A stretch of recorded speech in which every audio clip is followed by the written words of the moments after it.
So today we're here with Cass, uh, Shuck, Shuck, and she has so many things going on in her life, so many fun things going on in her life. She, it feels random to me, but I'm sure it wasn't very random to her. Moved this year relatively quickly from Bar Harbor, Maine to Atlanta, Georgia. She, Savannah, Georgia. Savannah. Ooh, Savannah. So sorry. Yeah, very, very different place than Atlanta. Very different place than Atlanta. We just Um, talked about the superhighway. oh yeah, yeah, yeah.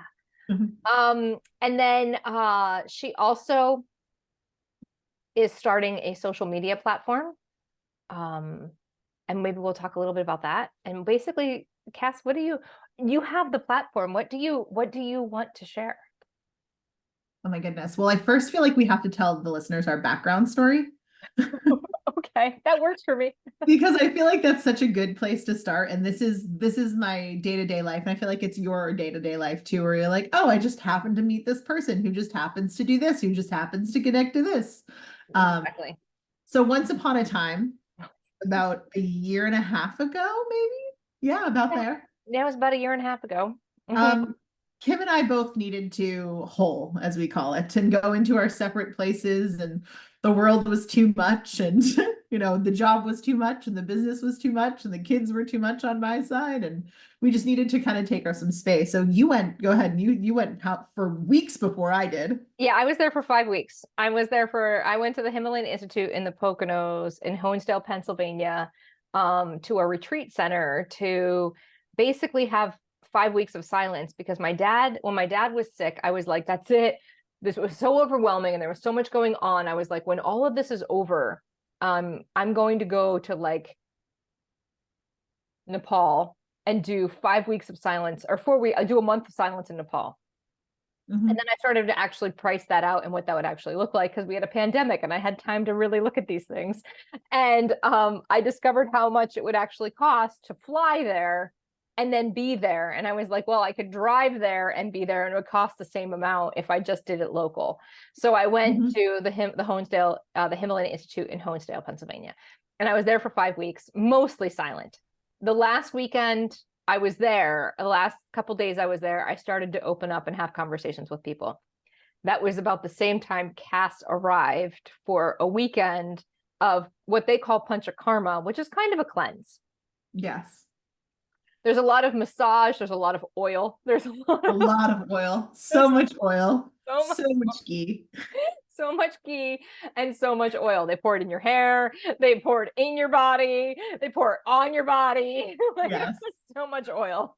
Oleation is so important for Ayurveda, which is hysterical. And you're like, oh, cool. Like, I love ghee. And then you're like, okay. They're like, here's a cup of ghee for your lunch.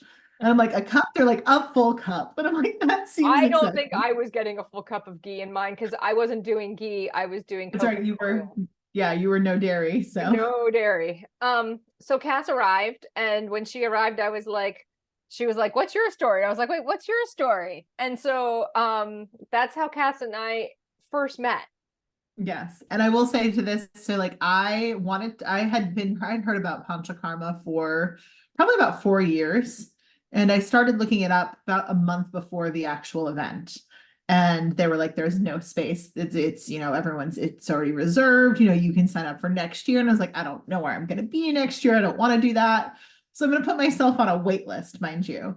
And there were, I think, 12 people ahead of me or something. Like I was not supposed to be there. Like, let's just clarify until I I had was. no idea that happened. I had no Yeah. idea you weren't supposed to be there. Yeah, no, I had signed up like a month before, got put on a wait list. And then I think it was a week and a half before they called me. And they're like, if you pay within 24 hours, the spot is yours. And I was like, cool. So yeah, I only decided so that I was actually, or only knew that I was actually going like a week and a half before. And yeah, I ended up there and yeah, we basically sat down and talked about story, and then we also had a conversation about meat. because I was Yeah. I was classified a vegetarian while I was there because I wasn't eating dairy, and it's all vegetarian place. Like it's all vegetarian.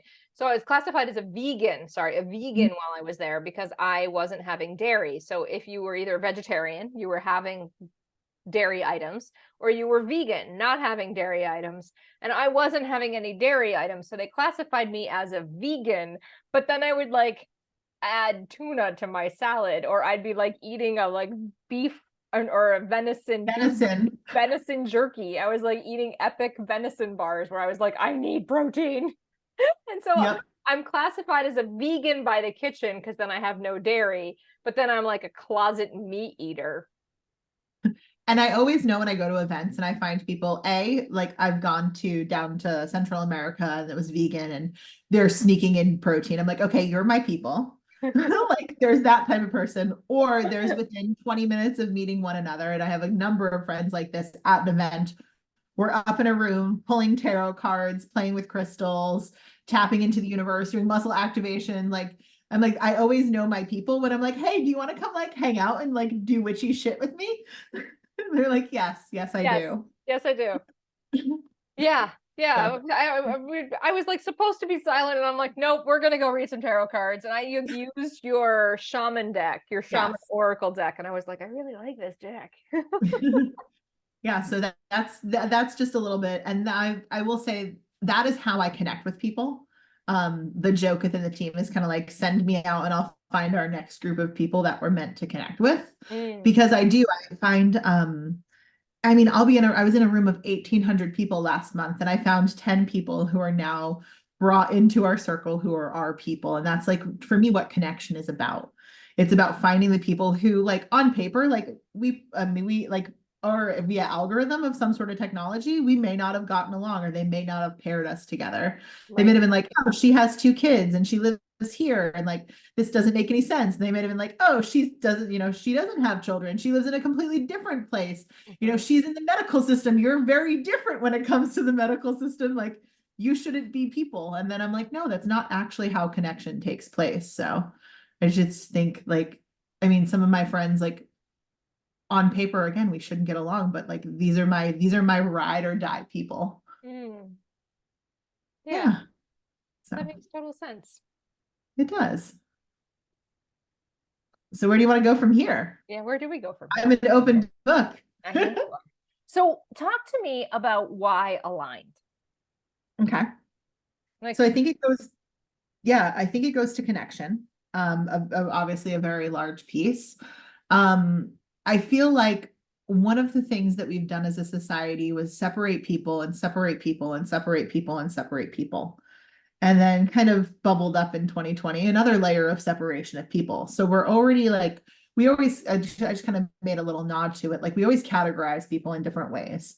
We're like, okay, master's degree, bachelor's degree, PhD, no college, men, women, 40s, 30s, 20s, 50s, like Black, white, Hispanic, Latino, gay, straight, but like, there's all of these categories, and we just like, we have this tendency as a society right now to separate and to separate and to separate and to separate, and to make, which, from a mental health perspective, more than anyone, it makes you feel like you're the only one.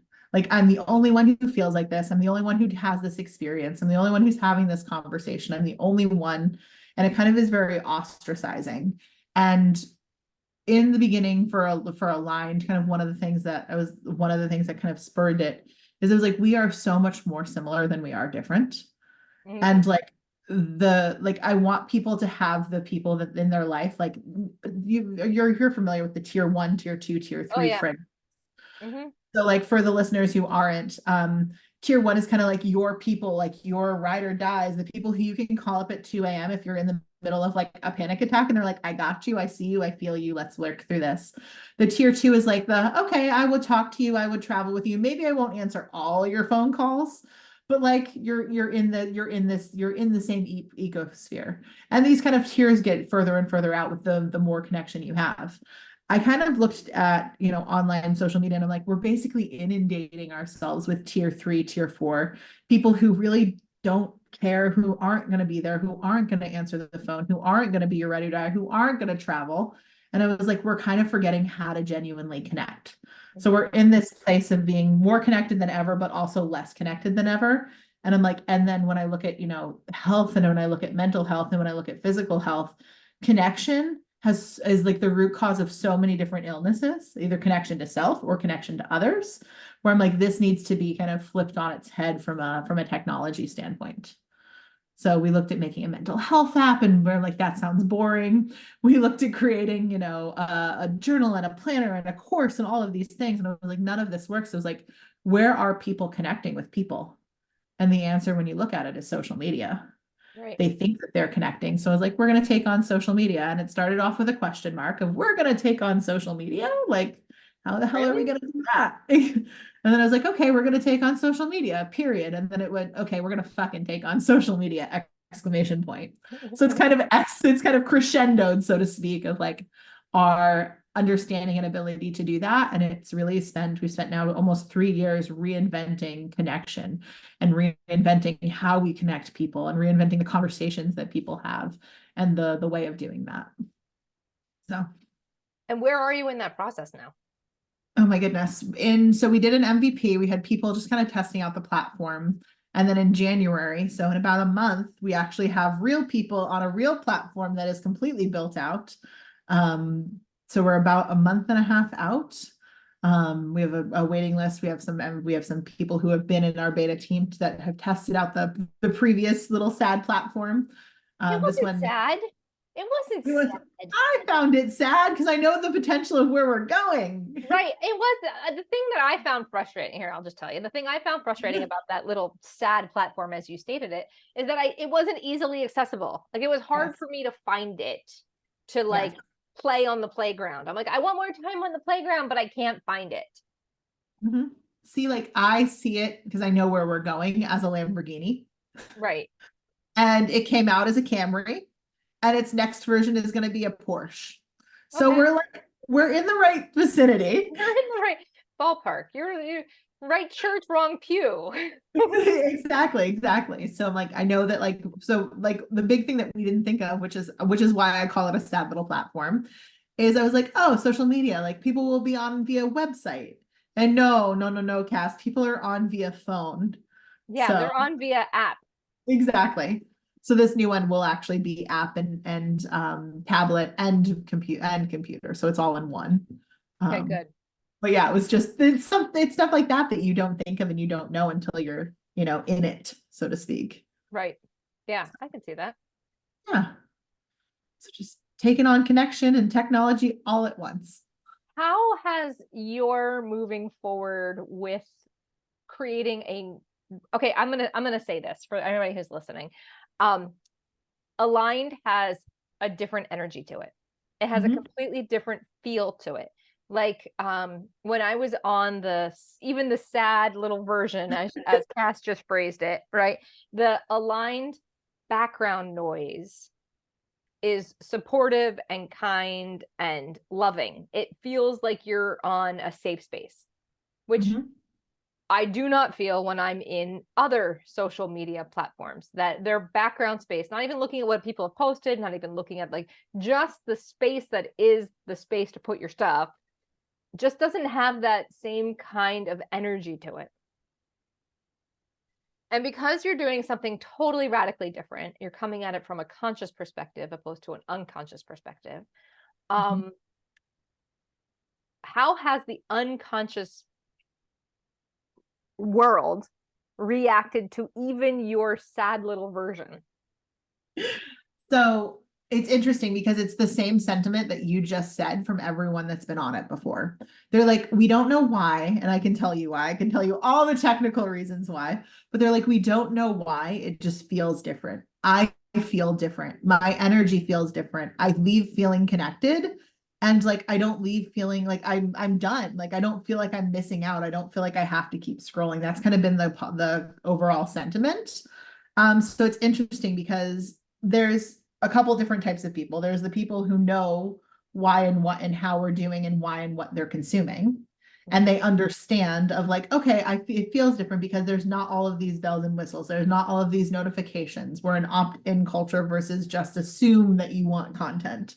So again, very different energy there. And then there's the people who have like, and who like, again, who understand that. And then there's people who like, I have no idea why, but I want to come back and I want to be present for like what I'm experiencing. Mm. So it's been interesting because there's been no one who that we've gotten feedback from that's like, this platform's awful. I miss Twitter. I need, 42 notifications. I miss all of these bells and whistles. Like, sorry, Twitter, to pick on you and Elon. But there's just been like we've gotten no per se negative feedback about the platform itself. Gotten plenty of stuff about this doesn't work, this is broken, this could be better, etc. This, we're missing this feature, but nothing of like, I feel like I could stay like, my biggest fear is having someone being like, I want to stay on this platform for 8 hours a day. And I'd be like, no, we've missed the mark. Like, we've so missed the mark. Because our goal is to get you on and get you connected and then get you off and into the real world, doing stuff with real people, having real experiences that aren't on your cell phone. Novel, crazy idea. Right, Because right. and with people who, there's a synergy there, but they're not a carbon copy of you, because growth doesn't happen when you have a carbon copy of you just reflecting your beliefs. Like, I want people who are very different than me. I want people who have extremely radically different beliefs than me and then can reflect that, because that's where growth really truly takes place. So like, that's how we're pairing people and bringing people together. That's amazing and lovely. Yeah. And it's where the real dialogue happens and the real growth happens, is when you bump into somebody who doesn't think like you. Yes, exactly. And then you realize they're a human with the same human concerns, really, ultimately, like the pursuit of life and freedom and love and happiness, right? Like that's Yes. really what most people want. We just come at it from different angles. And if you look from like an NLP perspective and you start using like a chunking up technology or a technique of like, okay, why do you believe that? Okay, what does that mean to you? We all say the same things. It depends whether we go 15 layers up or 2 layers up, we're all kind of wanting the same things. So like, this is my way and our way of, as a team, like of weaving people back together to be like, oh, we're not that different, even though on paper there's some differences. Like, Right. oh, you believe this and I believe this, like pick it, whatever. I'll use the presidential election because it's coming up. Be like, oh, you want person A and I want person B. Well, why do you want that? Okay, well, why do you want that? And then if you actually have that conversation, the one individual, actually both individuals, will always question their beliefs of where they come from. Like, was that something that was instilled in me? Is that my actual belief? Did I get that from my like dad or my uncle or my grandfather or whomever? Mm. Or like, where does that belief come from? Like, was I always a Democrat? Was I always a Republican? What the hell is this libertarian? Like, I like to pick on politics just because it's so charged, but Right. there's so many topics like that that are charged that people are like so set in their ways and kind of feisty. Religion's another one where I'm like, have a conversation, like Mhm. Buddhism, Taoism, Christianity, Judaism. There's so many, like Hinduism. There's so many similarities. Mhm. But it's like, let's get in a fight because of my belief system in my soapbox. I'm like, no, no, no. You want love. You believe that there's something out there that's controlling, that's managing your life, and you have a higher self, higher purpose. So do they. Right. So Exactly. yes, Yeah. bring on the charge topics. So where do you see yourself being in the next 5 to 10 years? Oh God. Um, You're tapping into the guides for this. I can see you doing it. I'm like, I don't know. I mean, what immediately comes to mind is I kind of always have gone where I'm told. So I laughed a little bit earlier when you said that I just very randomly moved from Bar Harbor to Savannah. And I said, I, I said, I said from the outside, oh, from the outside, yes, yes, yes, yes. it may look like you randomly made this move. Yes, yes. Which to be fair, we were filling out Christmas cards and my husband and I were like, well, you know what? We didn't even really tell any people that we were moving. We're like, no wonder we've gotten 4 Christmas cards in the mail. So just, things like that, but I kind of go where I'm told is the best way to describe it. So, I lived in North Carolina pre-pandemic, and in the end of 2019, I was told to put my house on the market and sell, and we sold it in April of 2020. While things were hitting the fan, and we moved to Maine, and Maine weathering the storm of the pandemic, and being where there are more trees than people and away from people was an amazing place to be versus Charlotte. Mm. So when we were in Maine and, I got the download that it's time to move again, and we kind of sat there with a map and we said, we don't want to move here. This isn't in alignment with our culture or our values or how we want to raise our kids. We landed on kind of Savannah, and it's so funny because people here are like, why'd you move here? Because it's the South, and they're like, oh, you moved here for family or, whatever the case might be, or a job. I'm like, I have no idea. Like for the first couple months, I'm like, we live in an amazing neighborhood. And they're like, why'd you move here? I'm like, I have no idea. And they're like, what does that mean? And now I'm starting to understand it. And I've met people, and it's one of the few places that I can say that when traveling, it feels like home almost immediately of getting off a plane or like pulling into the driveway or like pulling into the city limits even. It just feels very nurturing right now. But like I don't know where I'm going to be in 5 or 10 years. Yeah. Wherever spirit tells me to go is where I'll end up heading. Okay.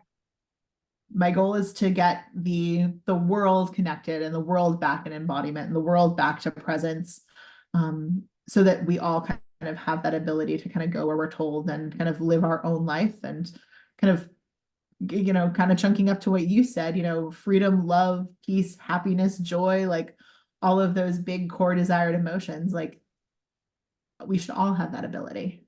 Agreed. Yeah. So, And to live from an authentic space while correct. doing that. Correct. So, Okay. Thank you for being here. Is there anything else you want to add before we go? I don't think so. Okay. Yeah. I don't think. I have a funny question. This is meant to be a funny question.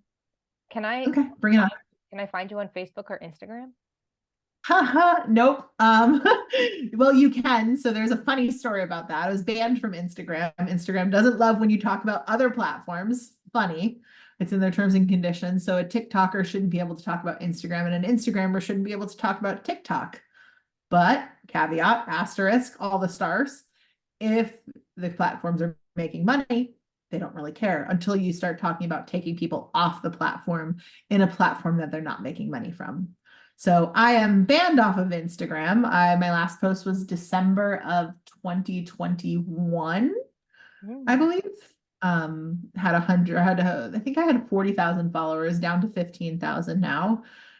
Just completely can't connect in, can't say anything. And then yeah, I have a personal Facebook page that is like tumbleweeds blowing in the wind. So I post when I'm like, oh, I'm doing this event, or oh, this platform is launching, or oh, we're doing this. But yeah, there's no it's funny, I was actually at the what was it called? Playground the other day. And I was watching parents not watch their kids, but watch their phone, either in their lap, doing whatever they were doing, or filming their kids and not actually watching them. They were watching them through the screen versus real life. Right. And I think my last post on social media, on Instagram in particular, was my daughter at the playground swinging. And I was watching it through a phone. And for the past 2 years, to see life through actually my eyes versus the lens of a camera has been truly transformational. So that would be my encouragement to all of the listeners and you. Yeah, absolutely. I was recently at an event where my image, my person, it looked like me, but wasn't actually, it was me, but it wasn't me because it was a video of me, was on a very large screen, and I took a video of it while it was happening.